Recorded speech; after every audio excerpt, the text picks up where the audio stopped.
Hey guys, what's up? My name is Berkeley. Today we're gonna talk about a show, actually, but it feels like a movie. But if you guys do not know, I'm a big Netflix person. I love Netflix. I love to just watch old shows like, and I'm gonna say this, I still watch Power Rangers and I'm 17. Something's wrong with me, isn't it? But I accidentally ran into a show what's pretty interesting but complicated. It's called Slasher. And already I'm hating this show. It's not because the filming, it's just the name. It's a slasher show, but they call it Slasher. And I'm pretty sure they were high when they made the name of it. But let's get to the plot. I really love the plot. The plot goes as 30 years ago, this couple gets murdered on Halloween night, and the boyfriend is trying to wait for his friend to come, and he opens the door to a guy who's wearing a executioner mask and costume, and he believes that's his friend. A few seconds later, he opens the door again, and he finds his friend actually dressed as King Arthur or something like that, or like a king. Now, what happens is the other guy kills the boyfriend, cuts his friend in the cheek, kills his girlfriend who is pregnant, and it goes as when the cops were called for some reason. Pretty sure someone heard them scream and stuff. The cops come in, and the guy who had the mask on, he now has it off, and he's in a rocking chair with a baby and he was really creepy, but I knew at the time it was going to be really good. Now, the whole plot goes as 30 years now after this happens, the baby is a woman who's married to a porter who writes news articles, and they move back to her hometown where she was born in, somewhat, you can say. And starts and things happen again. Someone copycats the executioner, and the executioner, aka Tom, that's his name, is in jail, and he's smart, and he has a lot of issues in jail. Like, he gets easily mad, he gets into fights, but nothing like that. There was 8 episodes, and the last two was just awful. The reasons why I say that is it's so complicated for multiple reasons, and I'm going to explain why. They, like, when shows show you or tell you a clue or like a hint who is the killer, they don't tell you, they show you. Like, you have no words, and they try to make the characters to find info or clues or hidden things. Like, it was constantly getting confusing if we knew who was the killer. Like, there was a head police officer in the town, and he has a secret to tell. And I could see a few movies and shows where it was connected with this. It felt like mostly Scream season, the show, because everybody had a secret. Like, the woman's husband had a secret. Everybody had a secret. Just, it felt like Scream because in the first season they had all secrets and stuff. But his secret, the head officer of the town, he kidnapped a girl 6 years ago, and he's taking her hostage for about 6 years now. And people find out he did that, and the girl reunites with her mother, and that's good. But at that time, I thought they told us he was the killer. No, he was just the person who kidnapped the girl. Now, this was the time when I thought it's just getting a little insane and weird, a little for me, and complicated. Now, the second reason why,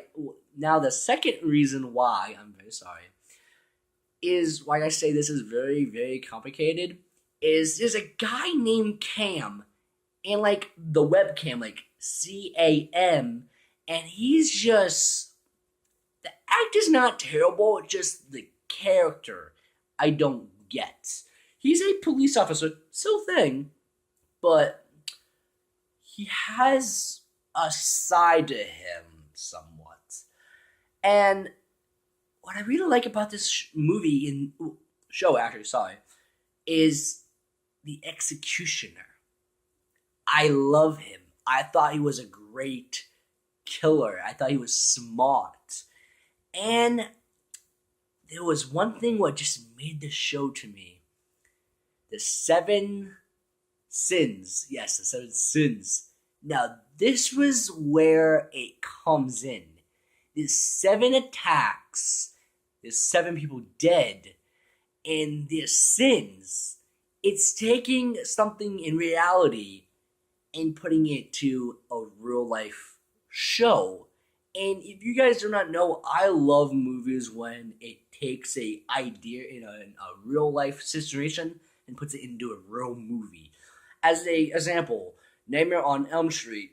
Wes Craven found out there was a news article when a guy could not really sleep because he had nightmares of someone or something, and he just didn't want to go to sleep of this nightmare he had.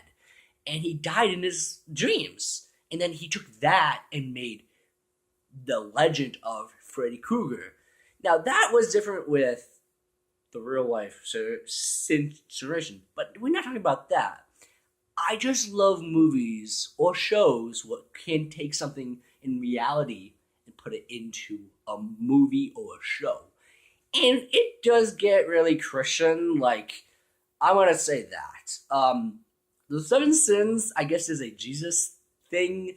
It's things what you did or something like you do. And Tom, the guy who was the original, the executioner 30 years ago who killed this woman's parents, who, it's not really hers parents. There's a big twist to the last episode. I cannot remember, but there's a twist with Tom and the main girl. And I'm pretty sure you can already tell what I'm saying. But that was one. It's just confusing. And the original movies, what I have seen, has the killer in his suit unmasking, telling her why he's doing this. It doesn't really do that. She finds his father cut up downstairs where he lives and finds a knife what the executioner uses, and she finds out he's the killer. Okay, but why can't you just show the mask? Like, yeah, that's a lot of proof to blame him of being the killer, but with me in Scream 3, they find the the voice changer, and that's why they expect someone in the house being the killer. That's why I'm saying.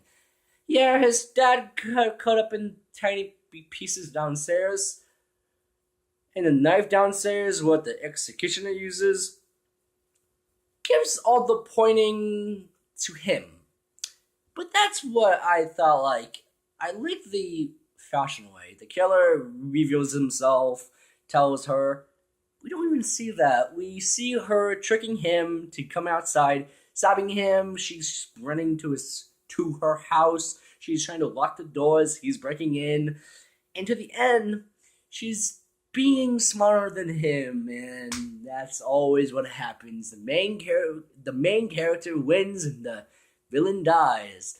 But here's the thing: what I somewhat annoyed the crap out of me. The ending was great, but how I would like it a lot better. And I'm not saying like I can do better, but I would want to see the fashion ways what we do see a lot of times, like in Scream 1, well, the season one, sorry, we see her or Piper revealing herself and talking. In this, Cam doesn't really talk. He just wants to kill her, and then her husband comes home, bars him, and she stabs him once and then cuts his throat, and that's the end. And yeah, it's a cool way to kill the killer and ending the series. I'm just saying, I would rather seeing him in his costume and in his mask and revealing himself as what I usually see a lot. But guys, I hope you enjoyed this movie review, and check this movie out. It's pretty well, but just the last two endings, well, the last two episodes, I just don't really like it. I thought they could do better, and just Tom, dude, the main killer is like 30 years ago. He's cool because everybody, like, the same thing is like it feels like it's Scream, and then it feels like Scream the show, and then it feels like Halloween because there's some creepy scenes, and then it feels like I Know What You Did Last Summer. Like, it had a lot of things where I could easily see what they did. And I guys hope you enjoy. Always, you can like the video, comment what a lot of people somewhat do, and subscribe to me. I'm hoping these videos can be a little much more interesting, and I can make some jokes around here. Like, guys, right now, have a nice day. Hope you don't get sad. Just enjoy it, please. I can't make jokes ever. Hope you guys like